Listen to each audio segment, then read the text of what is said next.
Maybe that's probably one of the most important things I can tell you guys right now. In every relationship, including the vertical one, you must learn them. You have to learn the father. You have to learn the son. What are they about? What do they expect? What works with them? What doesn't work with them? If you're married, you have to learn your spouse. You have children, you have to learn your children. I watch people all the time frustrated when their children don't behave like they think they behaved. By the way, keyword, they think they behaved when they were kids. Oh, when I was a kid, you don't remember. You've skewed that into some fantasy, okay? Now, some of you actually made it worse, but some of you think that, oh, I was the perfect kid and I never did these things with my children. Listen, okay? Learn your children, they're not you. Yes, they do certain things and people say, oh, just like your dad, just like your mom.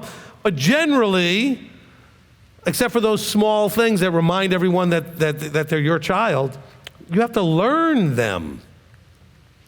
Learn what works and what doesn't work. Learn what struggles they have. Every one of you, including your children, is psycho-emotionally screwed up on some way. Figure out what your child's is so that you can adapt to it and work with it. Figure out what yours is so you can realize why you struggle in working with somebody else. All of us need to just go out there and get diagnosed in some way. Take the test to find out what your stuff is. I'm not kidding. It's enough that you figured out your color code stuff, but that's only this little piece of the puzzle. But we all struggle with different things.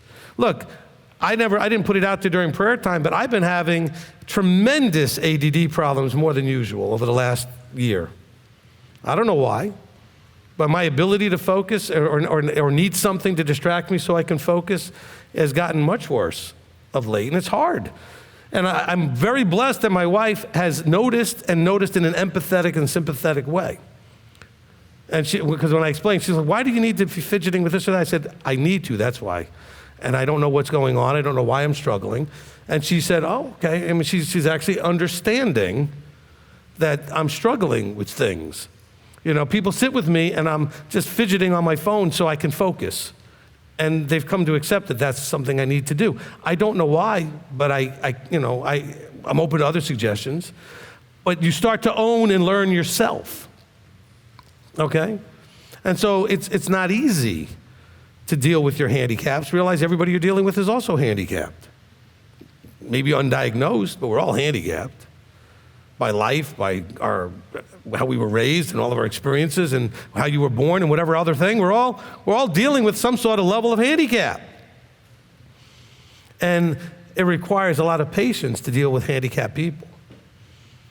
And you expect people to deal with you, but do you deal with them with the same level of patience you expect them to deal with you? It's not easy. So hopefully that kind of answers that and fits in to that. I mean, we have to learn each child. I mean, I think the success I have with my children, to whatever degree I have, is because I've made an incredible amount of time and effort in trying to understand them, okay? Not understand them like through my filters, but actually understand really what and who they are. Unfiltered, so that I can then use that information so I can help them and guide them. But that's hard to do that. You have to be very willing to accept the other person is who they are. A lot of marriages could get a lot better if you could do that with your spouse. Accept them as they are. Stop needing them to be different. You picked them. I always say that, but you picked them. They're yours. Stop getting frustrated with them being what they are. Oh, but you expected is nothing. That you married them, stop expecting. They are what they are.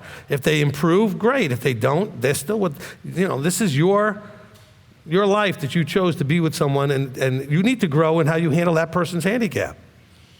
There's a lot of issues. I'm not saying all marriages will be fixed by that, but it'll fix some of them. If you would just accept that you're dealing with someone who has issues, and it's okay, and it's not your job to fix them. That's the big part. It's not your job to fix their issues.